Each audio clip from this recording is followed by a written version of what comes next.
Meus irmãos, nós começamos hoje uma nova série chamada Graça Envolvente. Qual que é o objetivo desta série temática? Uma série onde nós iremos ouvir 6 mensagens em textos diferentes das Escrituras. Nós objetivamos mostrar aos irmãos que a igreja é a comunidade da graça de Deus. A igreja é o lugar onde a economia ou os modos ou o funcionamento da graça de Deus funciona de algumas maneiras particulares, de alguns modos específicos e particulares. A igreja ela é uma agência da graça de Deus, é um instrumento dela, é um meio pelo qual o próprio Deus comunica graça aos seus crentes. Nós temos os meios de graça regulares que são promovidos pela igreja, que são estimulados pela igreja, é o lugar onde nós mais intensamente os experimentamos, que é a palavra do Senhor pregada, ensinada, aconselhada, as orações que nós fazemos comunitariamente, que nós estimulamos a serem feitas familiarmente, individualmente, e também outros modos dessas operações. Paulo diz que nós cantamos entre nós como uma expressão graciosa, como um meio de comunicação da graça, falando uns aos outros com cânticos, com salmos, com hinos espirituais. Então, há muitos modos pelos quais, na comunidade da fé, na igreja, nós experimentamos da graça de Deus compartilhada, comunicada. E é sobre isso que nós iremos falar nas próximas mensagens dessa série. Nós vamos ouvir, por exemplo, sobre o aconselhamento bíblico, porque que lá, aprendendo com o apóstolo Pedro, nós devemos entender o que é o aconselhamento bíblico, por que ele é necessário. Nós vamos ouvir sobre a necessidade, o imperativo da pregação expositiva, como uma expressão desta graça que nos envolve. Nós vamos ouvir sobre a necessidade de uma vida relacional, de uma vida comunitária, que seja instrumento desta graça, que nos envolva nesta graça.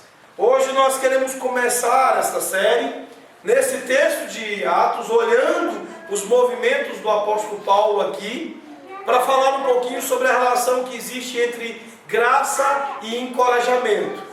Aqui Paulo vai exercitar um pouco disso e nós vamos aprender um pouco disso observando os seus movimentos. E então é sobre isso a nossa meditação, a nossa exposição desta manhã. Graça e encorajamento na vida do apóstolo Paulo. Nós vamos olhar para esse texto e aprender sobre algumas coisas importantes para que nós possamos, como uma comunidade envolvida na graça ou que atua com uma graça envolvente, como nós podemos encorajar o trabalho do Evangelho, os irmãos, a comunidade da fé, como a graça atua encorajando pessoas para o trabalho, para a missão, para o envolvimento com o Evangelho do nosso Senhor. Eu gostaria de, primeiramente, fazer algumas observações importantes a respeito da maneira como Paulo lida aqui. O apóstolo Paulo era um homem do Evangelho. É isso que nós olhamos para Romanos capítulo 1, verso 1, e nós escolhemos e nós aprendemos. Paulo era o homem do Evangelho. Ele estava completamente envolvido pelo Evangelho. E, obviamente, consequentemente, um homem completamente envolvido com a economia da graça de Deus. Este era o grande negócio da vida do apóstolo Paulo. Era a sua grande ocupação. Paulo promovia a graça de Deus onde quer que estivesse. E todos os seus movimentos eram movimentos graciosos. E mais uma vez é isso que nós olhamos da vida e do ministério de Paulo aqui. Aqui Paulo está na sua 3ª viagem missionária, com um objetivo apostólico muito interessante, muito sólido, muito admirável. Paulo estava nas suas comunicações com a igreja de Jerusalém, intentando promover a unidade entre a igreja gentílica que ele havia plantado com esta igreja de Jerusalém. Paulo entendia que para o progresso do Evangelho era muito necessário que houvesse unidade entre as igrejas que ele havia plantado e a igreja de Jerusalém. A unidade tinha em vista um alvo interessante também, porque este outro alvo com o qual Paulo se preocupa é a assistência aos pobres da igreja de Jerusalém. Paulo estava envolvido em animar, encorajar a igreja gentílica a se envolver em ajudar aqueles pobres, aqueles necessitados da igreja de Jerusalém.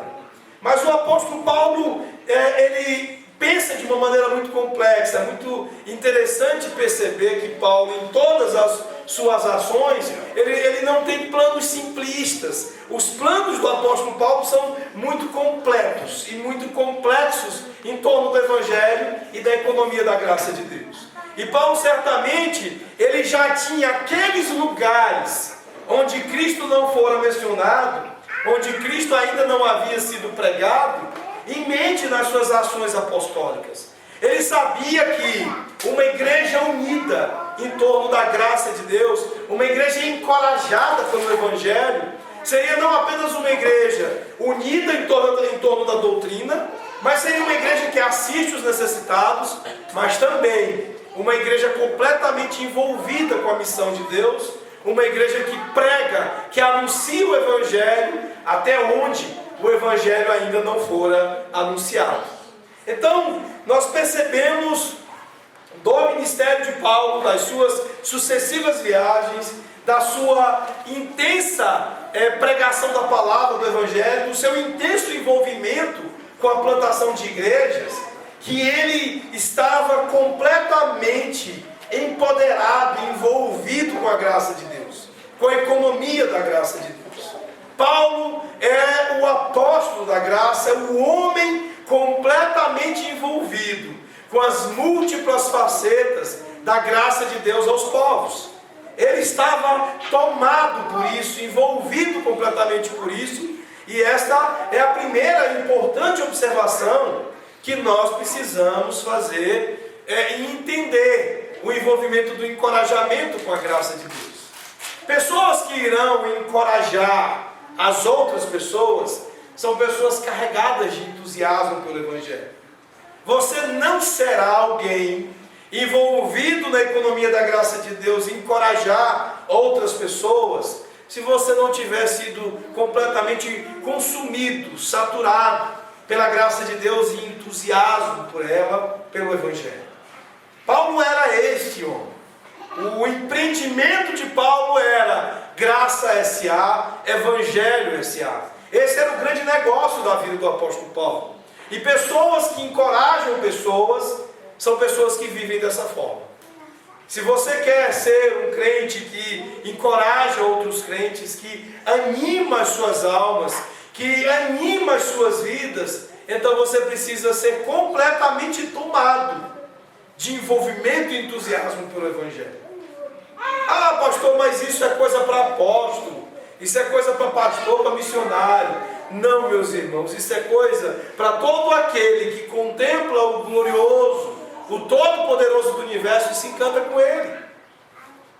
O envolvimento de Paulo com a graça de Deus não é simplesmente uma questão de ofício, é uma questão dos seus afetos, é uma questão do coração de Paulo. Paulo estava totalmente convencido de que sobre a face da terra não existe negócio mais interessante, mais necessário, mais urgente, com o qual nós devemos nos envolver do que o Evangelho da graça de Deus. Portanto, este é o homem que nós temos diante de nós aqui, nesse pequeno trecho narrativo do Novo Testamento.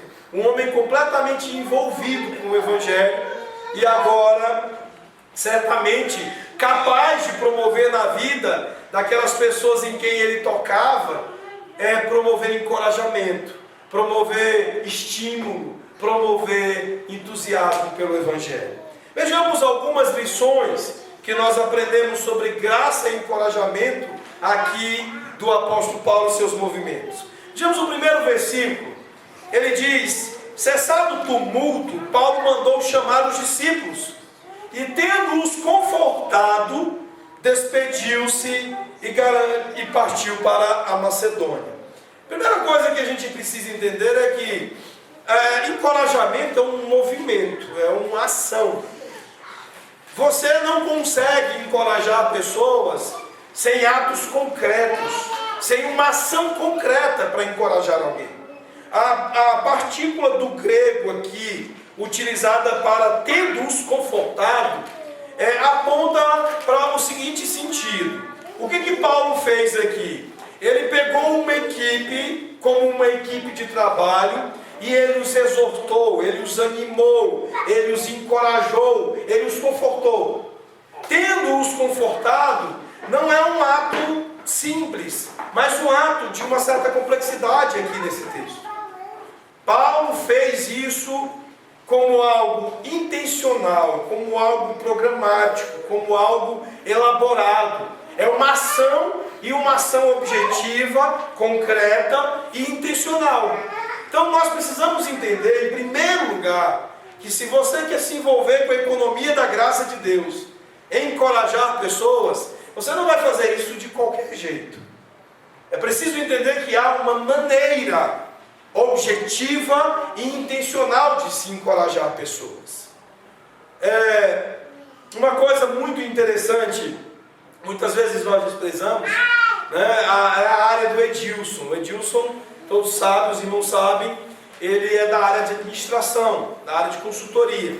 E há algumas coisas interessantes na administração, na consultoria, que chamam-nos a atenção para a importância da intencionalidade e em sermos propositivos. Se você quer alguma coisa, você tem que se propor objetivamente essa coisa. Você não vai simplesmente ver coisas por aí caindo do céu.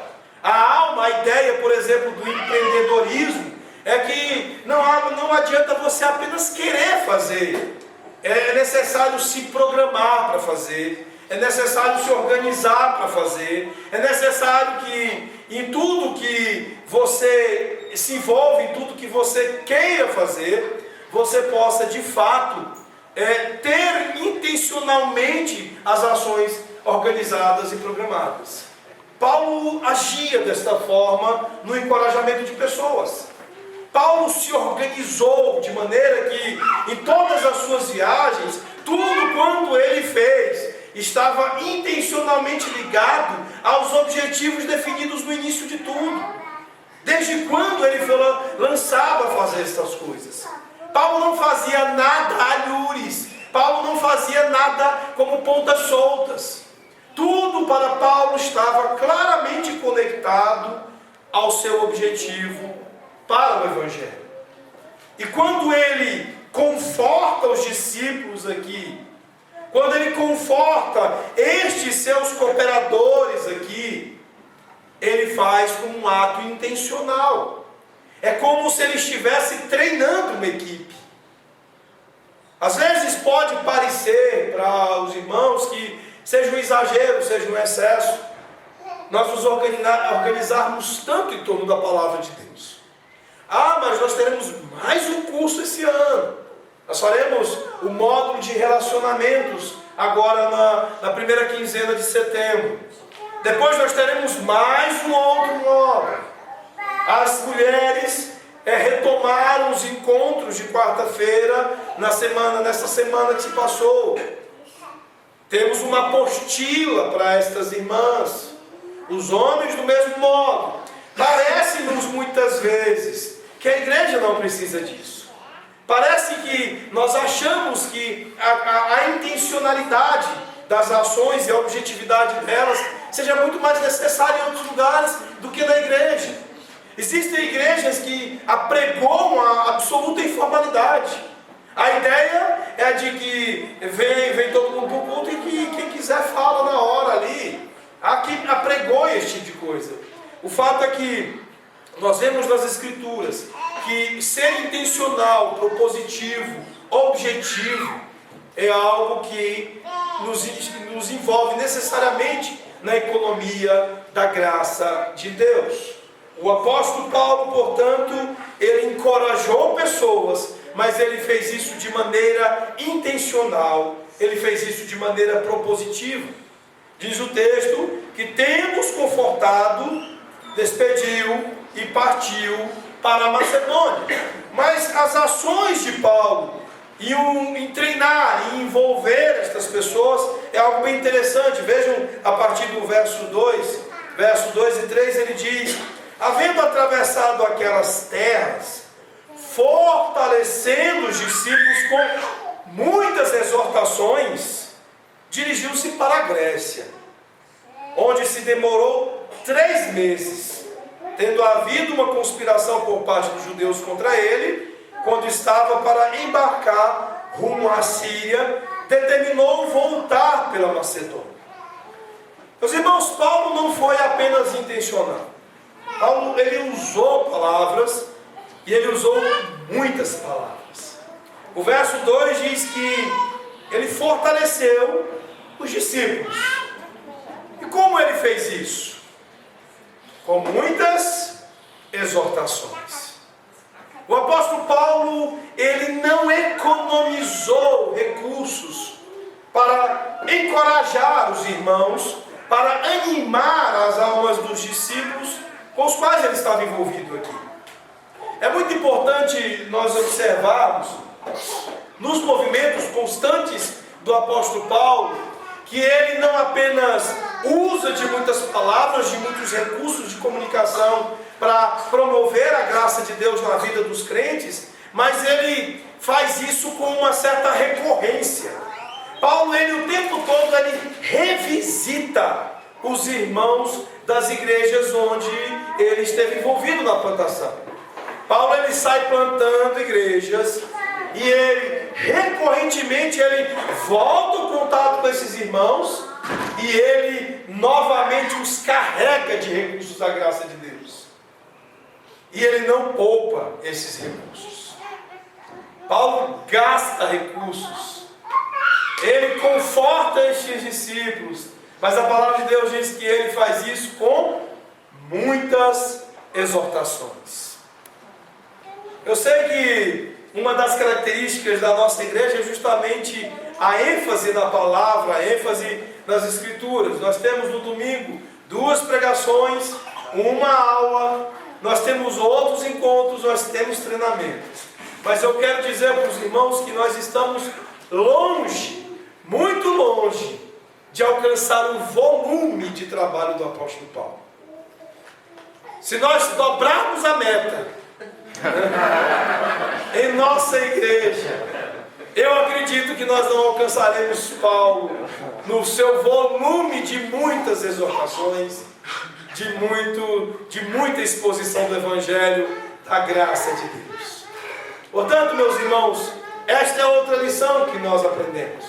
Paulo, em primeiro lugar, ele é intencional em encorajar os discípulos. Ele é propositivo em relação à graça que encoraja, que estimula os crentes da comunidade da fé. Mas ele faz isso também, reconectando-se recorrentemente aos crentes e usando-se de um volume muito grande de palavras e de recursos do Evangelho para encorajar esses irmãos.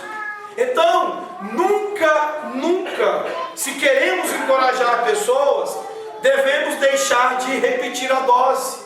Se você quer encorajar alguém com a graça de Deus, você precisa revisitar essa pessoa frequentemente com muitas exortações. Vamos ao versículo 4.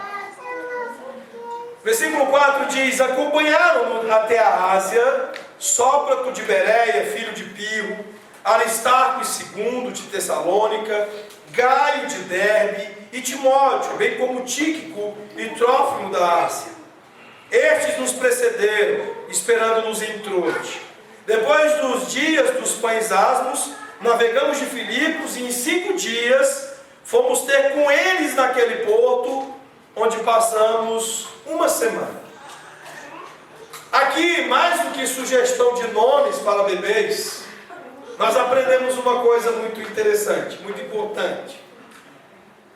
É sempre bom, é sempre recomendável, é sempre necessário que quando você se envolve no encorajamento de pessoas, que você faça isso com outras pessoas.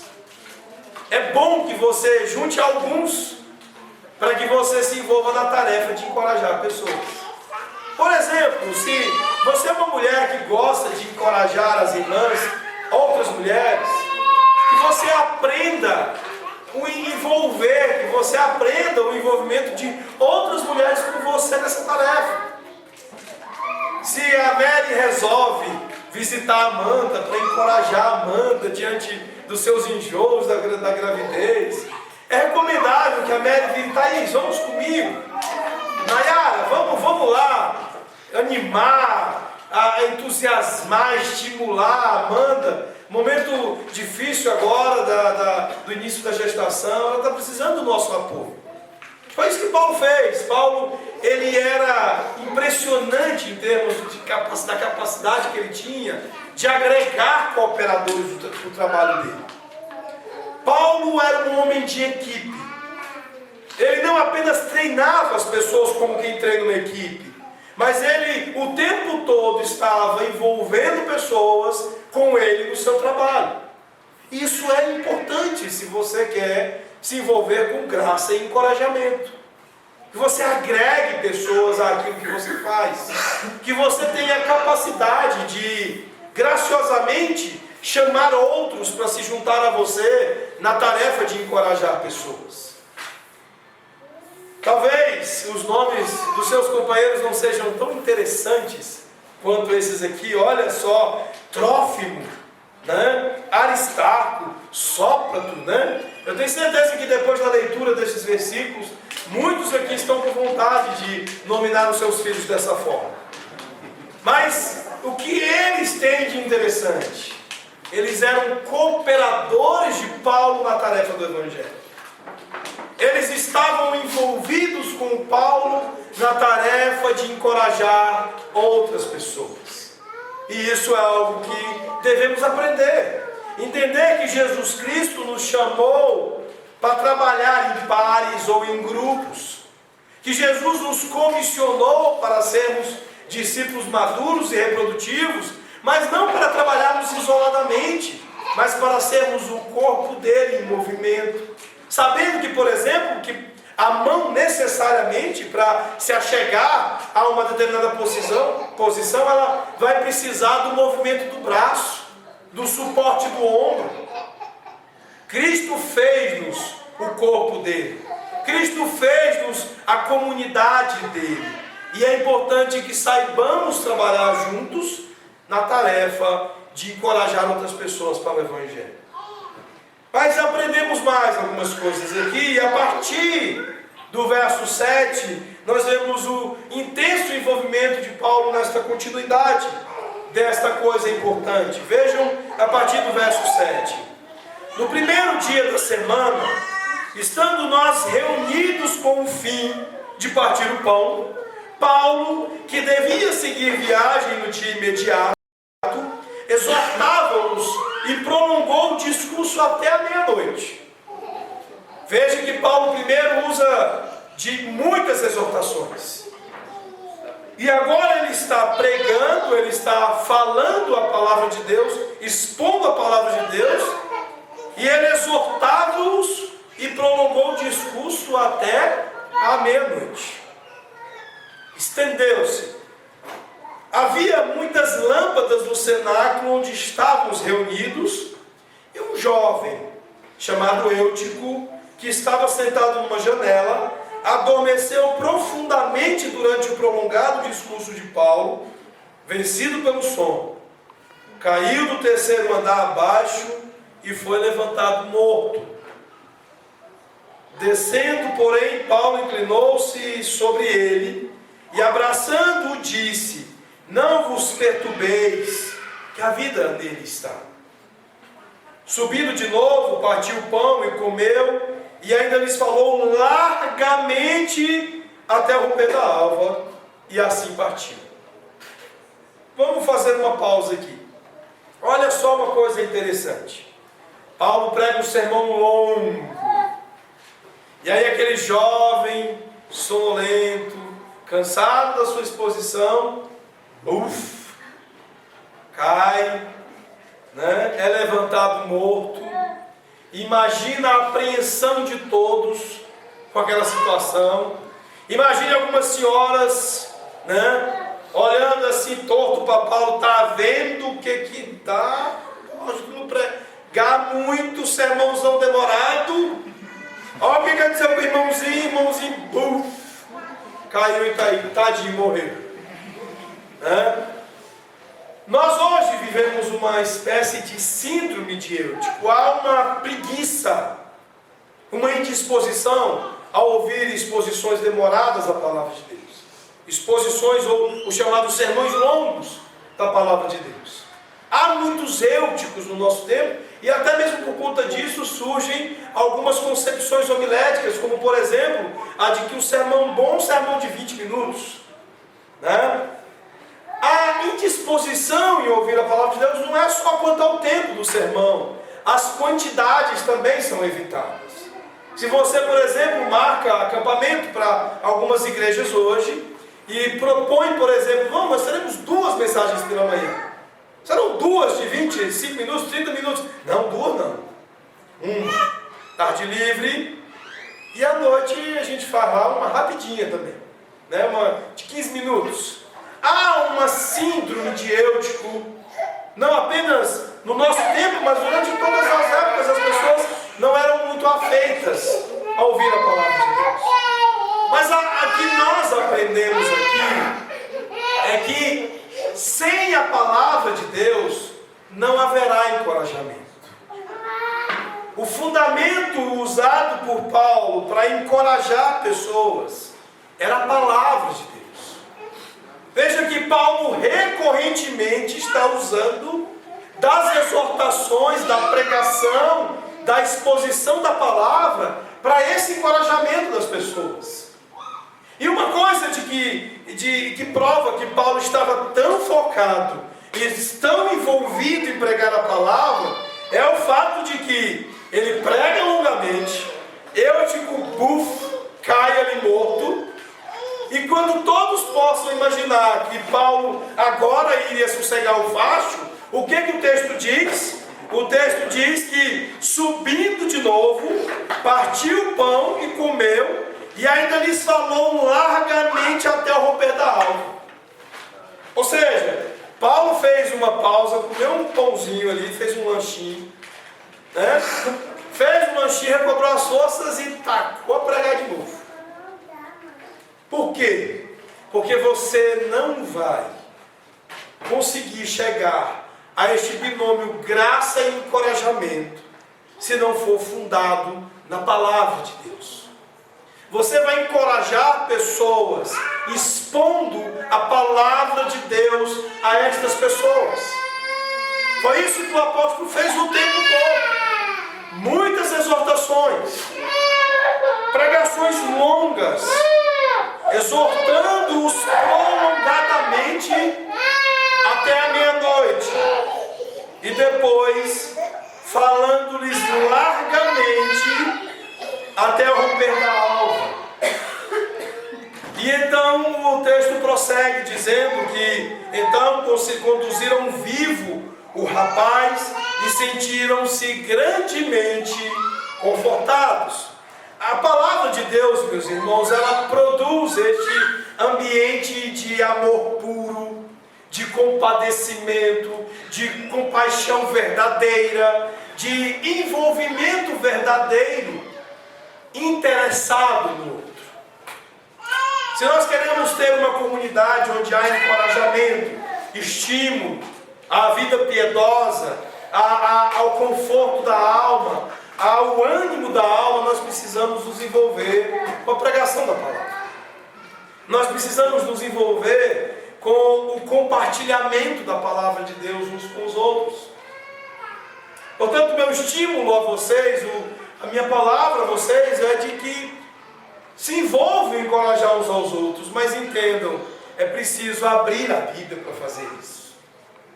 É preciso fazer isso com a Bíblia aberta. Do contrário, nós não iremos testemunhar isso, não veremos isso.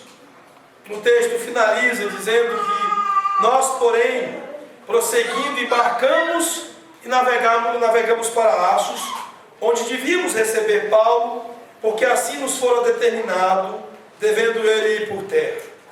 Quando se reuniu conosco em Assos, recebemos-o a bordo e fomos a Mitilene.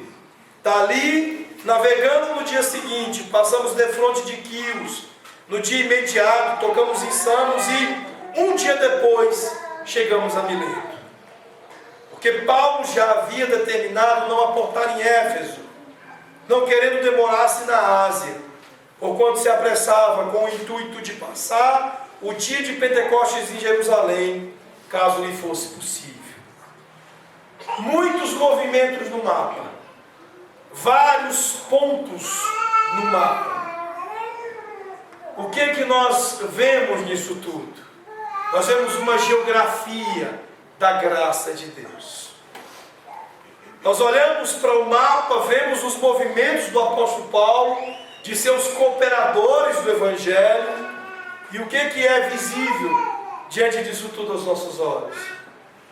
São pontos de conexão que vão interligando cidades, pessoas, famílias, vidas, pela graça de Deus.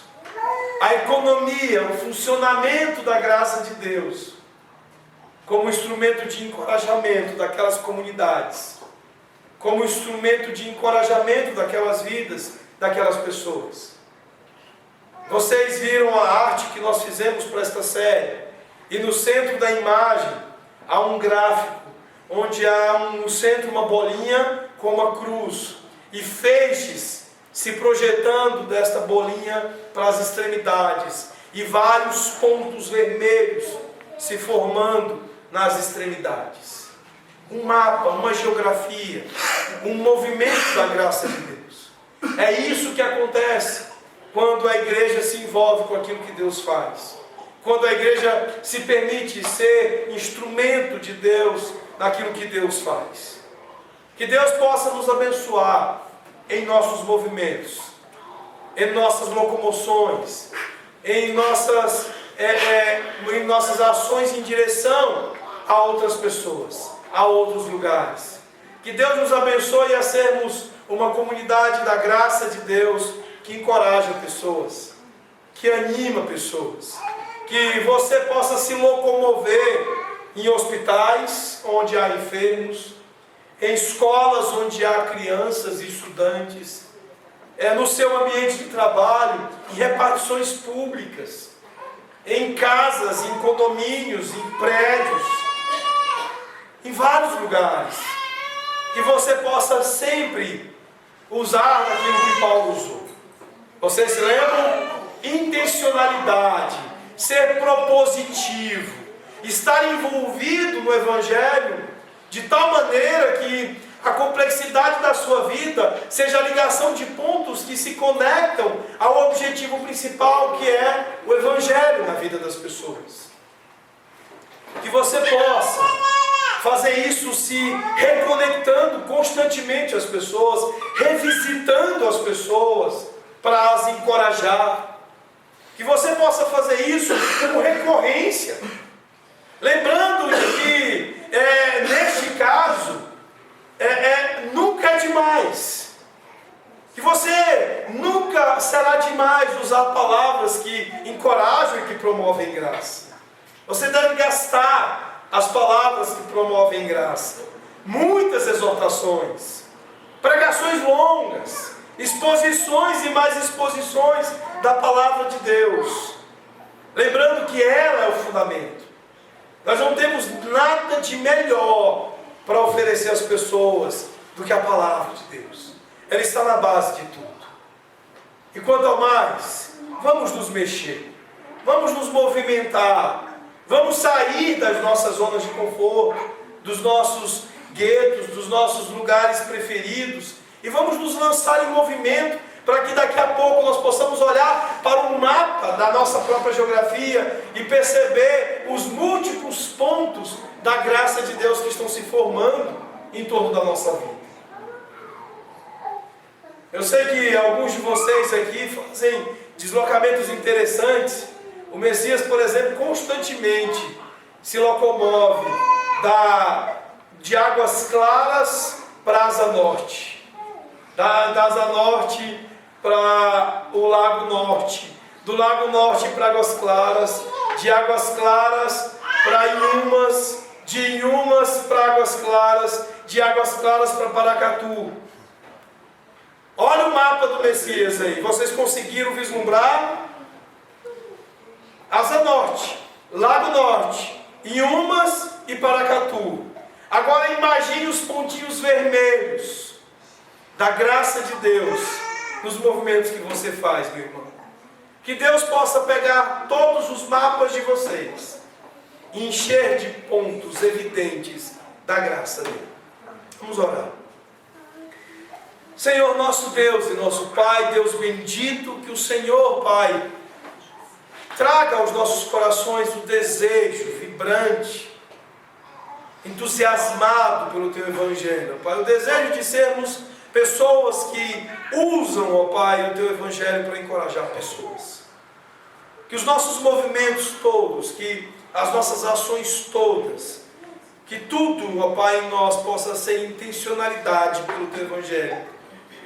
Uso de palavras frequentes, recorrentes, revisitando os corações dos outros para falar de Jesus. Lembrando sempre da necessidade de tudo estar fundado na palavra de Deus. Ó Deus, abençoa-nos como Teu povo, como instrumento da Tua graça. É o que nós pedimos no nome de Jesus. Amém, Senhor.